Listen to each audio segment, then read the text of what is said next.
Hello guys, आज हम निकले हैं शंखेश्वर जैन मंदिर और आसपास के मंदिरों की ट्रिप पर। ये मंदिर का मेन एंट्रेंस है। मंदिर के प्रांगण में कदम रखते ही शांति और पवित्रता का एहसास होता है।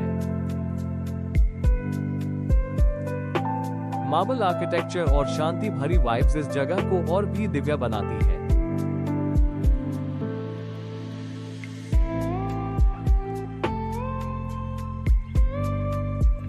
मंदिर के अंदर की सुंदरता और प्रतिमाओं की भव्य कार्विंग्स को सिर्फ अनुभव किया जा सकता है। दर्शन करने के बाद मन एकदम शांत हो जाता है। मंदिर के बाहर ही धर्मशाला स्थित है, जहां यात्रा पर आए लोगों के लिए सुविधाएं अवेलेबल हैं। मंदिर से बाहर निकलते ही एक छोटी सी बाजार मिलती है। यहां लोकल शॉप्स और सब्जी की लारियां हैं जो डायरेक्टली फार्म से ताजगी लेकर आती है। ये बाजार इस यात्रा को एक रस्टिक और ग्राउंडेड फील देता है।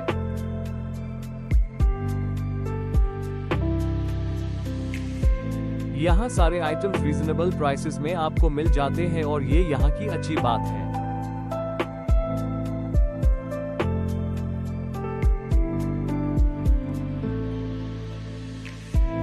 यहाँ मंदिर की धर्मशाला के साथ और भी धर्मशालाएं हैं जो डिफरेंट संघ चला रहे हैं।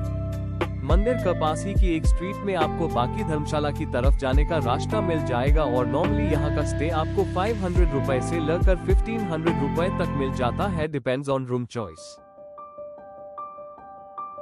यहाँ से फिर हम 1008 पार्श्वनाथ जैन मंदिर की तरफ निकल जाते हैं जो शंखेश्वर मंदिर से 10 to 12 किलोमीटर दूर है।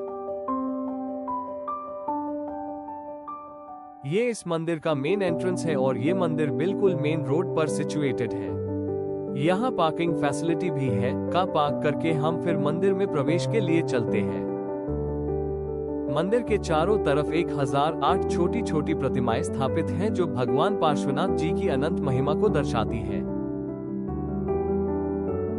ये भव्य मंदिर में आने के बाद मन को अलग ही एक शांति का एहसास होता है।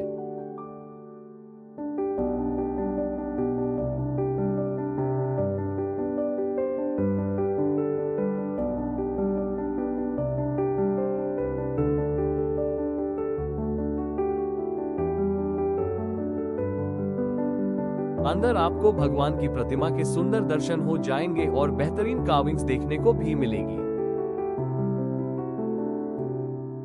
हम बहुत लकी थे कि जब हम वहां पहुंचे तभी वहां भगवान जी की आरती हो रही थी, जिसमें हमने भी लाभ उठाया।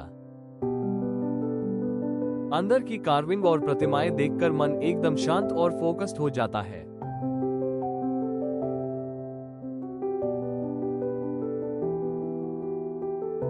भगवान की सजी इसी कलाकृति देखकर ऐसा लगता है जैसे वो साक्षात सामने खड़े हैं हमारे।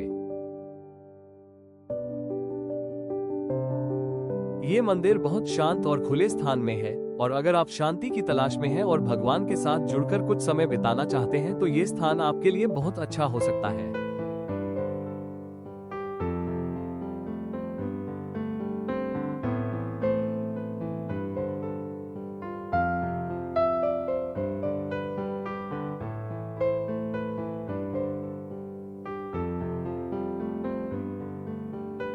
मंदिर में भगवान की मुख्य प्रतिमा के दर्शन लेने के बाद में जब बाहर आया तो मेरे सामने 1008 छोटी छोटी पार्श्वनाथ भगवान की प्रतिमाएं थी, जिनके मैंने दर्शन किए और नजदीक से उनको देखा।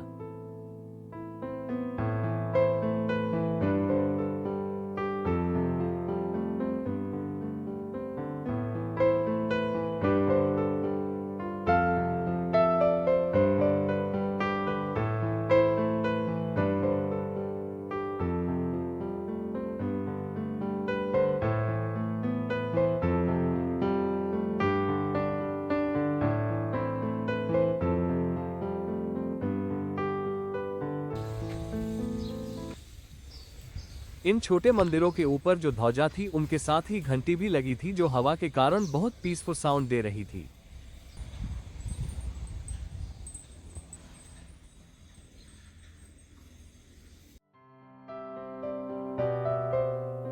बाहर आते वक्त प्रतिमाओं को नजदीक से देखने में एक अलग ही एक्सपीरियंस रहा और मानो हर प्रतिमा अपनी अलग शांति और भक्ति का प्रतीक दे रही हो।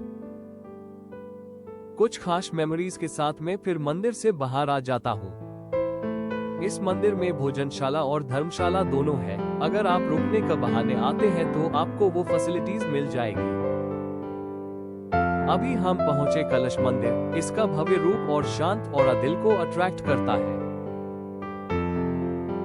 ये मंदिर बाहर से जितना खूबसूरत है उतना ही अंदर से भी खूबसूरत दिखता है।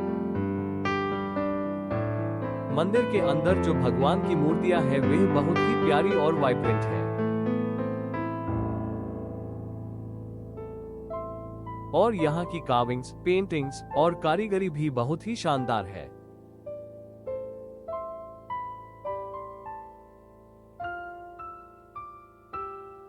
इस मंदिर में भी रहने और रुकने की अम्यूनिटीज है, तो आप यहाँ भी कभी आने का प्लान करें तो रुक सकते हैं। ये मंदिर 2 किलोमीटर से भी कम दूरी पर है 1008 मंदिर से। ये सामने बिल्डिंग में ही भोजनशाला है और उसके लिए आपको टोकन या कूपन मंदिर कार्यालय से लेना पड़ता है। यहाँ की भोजनशाला का खाना भी काफी अच्छा और हाइजीन के साथ बनाया जाता है। सिर्फ 150 रुपये पर पर्सन में भरपेट भोजन मिलता है और खाना एकदम क्लीन और घर जैसा फील देता है। फिर हम पहुंच जाते हैं जल मंदिर, जो कलश मंदिर से 6 to 7 किलोमीटर की डिस्टेंस पर है। कहते हैं कि ये मंदिर बिहार में लोकेटेड पावापुरी मंदिर का एक रेप्लिका है। मंदिर के चारों तरफ वाटर कैनाल बना है जिसमें फाउंटेन्स लगे हैं। हालांकि अभी कम लोगों के आने से मेंटेनेंस यहाँ का इतना अच्छा नहीं है, इसलिए फाउंटेन्स बंद है।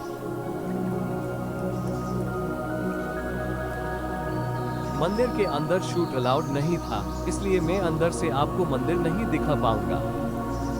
मैंने यहाँ के मंदिर पुजारी से पूछा कि यहाँ स्टे और खाने की फैसिलिटी अवेलेबल है क्या, तो उन्होंने मुझे बताया कि कम लोगों के आने की वजह से खाने की फैसिलिटी नहीं है, बट रुकने के लिए रूम्स हैं यहाँ। बाहर आते वक्त हमें एक कल्प वृक्ष भी दिखता है। आज का सफर यही समाप्त होता है दोस्तों। अगर आपको वीडियो पसंद आया हो तो लाइक, शेयर और सब्सक्राइब करना मत भूलिएगा।